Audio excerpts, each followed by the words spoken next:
सिद्धं शुद्धं पणमीय जिनिंदवर्णेमि चंदमकलंकं गुणरयणभूषणोदयं जीवस्य परुवणं वोच्छम्। जीव द्रव्य की 20 प्ररूपणाओं को कथन करने का उद्देश्य बनाकर आचार्य श्री नेमिचंद्र सिद्धांत चक्रवर्ती देव ने गाथाओं के माध्यम से प्राकृत भाषा में जीव द्रव्य की 20 प्ररूपणाओं का कथन करना जो प्रारंभ किया, एक एक अध्याय उसके लिए नियत किए। तो प्रथम अध्याय में आपने 20 प्ररूपणाओं के नाम, गुणस्थान का लक्षण और इसी प्रथम प्ररूपणा रूप गुणस्थान के 14 भेदों का पूरा वर्णन सुना। इस अध्याय के अंत में 14 गुणस्थान इस नाम से पूज्य गणिनी ज्ञानमती माता जी ने सारांश दिया है, जिसके माध्यम से पूरी अध्याय का सार आ जाता है।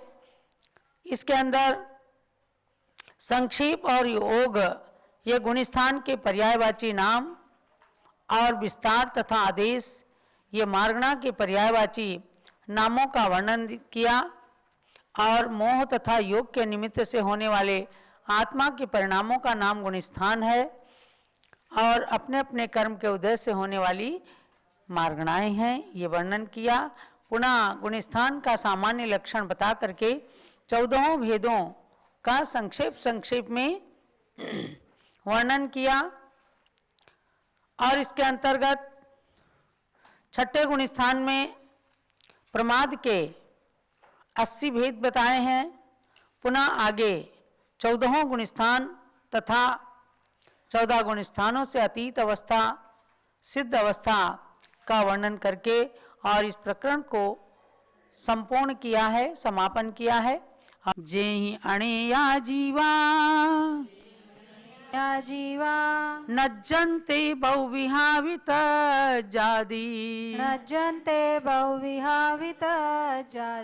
ते पुण्यसंगई दत्था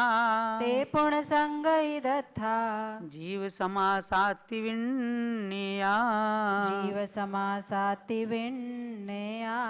यैरनेके जीवानयन्ते बहुविधापि तज्जातयः ते पुनः संग्रहीतार्था जीव समासा इति विज्ञेया।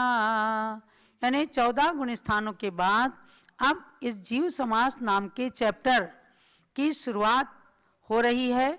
इस गाथा के माध्यम से आचार्य देव ने कहा कि जिनकी द्वारा संसार के अनेक प्रकार के जीव और उनकी अनेक प्रकार की जातियां से मतलब उनके अनेक प्रकार के भेदों का संक्षेप में वर्णन किया जाएगा, उसका नाम है जीव समास। जीव माने जीव और समास माने संक्षेप में जीवों की वर्णन को करेंगे कि ये एक इंद्रिय है, ये 2 इंद्रिय है, हम पंचेंद्रिय हैं, ये पशु है, ये पक्षी है। इस प्रकार से हर क्वालिटी के जीवों का वर्णन संक्षेप से जाना जाए, वह जीव समास नाम का चैप्टर है। उसके अंदर आप सब लोग अध्ययन करेंगे।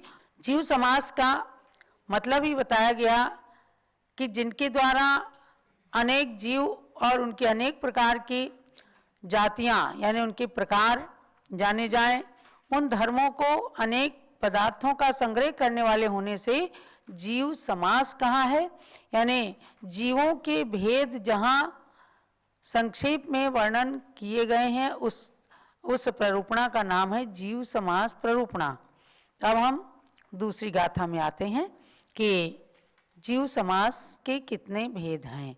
जीव समास का लक्षण आपको पहली गाथा में बताया और इसके अंदर एक बात और बताई, जीवा समस्यन्ते संक्षिप्यन्ते संग्रह्यन्ते यही धर्मई ते जीव समासा। अर्थात अज्ञेय होने पर भी जिन एकेंद्रियत्व, बादरत्व आदि धर्मों के द्वारा संग्रह रूप में अनेकों जीवों और उनकी विविध जातियों का निश्चय हो सके, उनको ही जीव समास कहते हैं। अज्ञेया माने वैसे हम लोग नहीं साधारण रूप से जान सकते हैं, आगम के द्वारा ही भेदों को बताया गया कि भाई आपको जानना है कि एक इंद्री में भी भेद होते हैं, दो इंद्री में भी भेद होते हैं, पंचेंद्रियों में भी भेद होते हैं। तो इसीलिए तो हम लोग संसारी जीवों के प्रकार को जान सके हैं। अब उसी को लेकर कहते हैं कि जीव समाज के 14 भेद होते हैं। बादर सुहमे इंदिया, बादर सुमे इंदिया, विति चौर इंदिया सन्नी सन्निया, विति चौर इंदिया असन्नि सन्निया, पज्जत्ता पज्जत्ता, पज्जता पज्जता, एवं ते 14 होंती, एवं ते 14 होंती। सामूहिक रूप में गाथा पढ़िएगा। बादर सुमे इंदिया, विति चौर इंदिया असन्नि सन्निया, पज्जता पज्जता, एवं ते 14 होंती। बादर सूक्ष्मैकेन्द्रिय द्वित्रि चतुरिंद्रिया संगी संगिनश्च पर्याप्ता पर्याप्ता, एवं ते 14 भवन्ति। 14 मानी 14। कैसे भेद होते हैं 14? तो सबसे पहले एक इंद्रिय जीव के 2 भेद कीजिए, बादर और सूक्ष्म। सूक्ष्म जीव जो दिखते नहीं हैं, बादर जीव जो दिख जाते हैं आँखों से नहीं तो सूक्ष्म शीशे से दिख जाते हैं। तो बादर जीवों के एक इंद्रिय जीवों के 2 भेद बताए, बादर एक इंद्रिय और सूक्ष्म एक इंद्रिय। उसके बाद विकलत्रय, विकलत्रय माने 2 इंद्रिय, 3 इंद्रिय और 4 इंद्रिय, ये विकलत्रय कहलाते हैं। इनके पूर्ण इंद्रियां नहीं है, तो ऐसे 2 इंद्रिय, 3 इंद्रिय, 4 इंद्रिय जीव। तो एक इंद्रिय के 2 और विकलत्रय के 3, कितने हुए? 5। उसके बाद देखो असन्नी सन्निया, असन्नी सन्नी किसके भेद होते हैं? पंचेंद्रिय। पंचेंद्रिय के संगी और असंगी, ये 2 भेद होते हैं, यानी समनस्क और अमनस्क, मन सहित और मन रहित, ये पंचेंद्रिय के 2 भेद होते हैं। तो 5 और 2 हो गए 7। उसके बाद पज्जत्ता पज्जत्ता माने पर्याप्ता पर्याप्त, यानी पर्याप्त और अपर्याप्त, ये 7 में पर्याप्त और अपर्याप्त 2 भेद होते हैं। पर्याप्त पर्याप्त पहले आप आश्रय त्रिभंगी में खूब अच्छे से समझ चुके हैं कि शरीर को बनने योग्य आहार, शरीर, इंद्रिय, श्वासोच्छ्वास, भाषा और मन, ये 6 पर्याप्तियों के योग्य परमाणु जब आ जाते हैं और इनकी पर्याप्तियां जब पूर्ण हो जाती तब आगे का ग्रोथ चालू होता है, इसको पर्याप्ति कहते हैं। और जब तक ये पर्याप्तियां पूर्ण नहीं होती तब तक जीव अपर्याप्त रहता है। तो 7 भेदों में पर्याप्त और अपर्याप्त होते हैं, इसलिए 7 को 2 से गुणा किया तो कितने हो गए? 14। इस प्रकार से कुल मिलाकर के संक्षेप में जीव समाज के 14 भेद हो गए। इसमें टीका के अंदर सामान्य रूप से कहा कि 9 भेद भी होते हैं। जीव समाज के 14 भेद वैसे ज़्यादा प्रसिद्धि को प्राप्त हैं। तो उसमें 5 स्थावर के 5 भेद, पृथ्वी, जल, अग्नि, वायु और वनस्पति, ये स्थावर के 5 भेद हुए। और त्रस के 4 भेद, 2 इंद्रिय, 3 इंद्रिय, 4 इंद्रिय और पंचेंद्रिय। तो 5 और 4 9 भी होते हैं।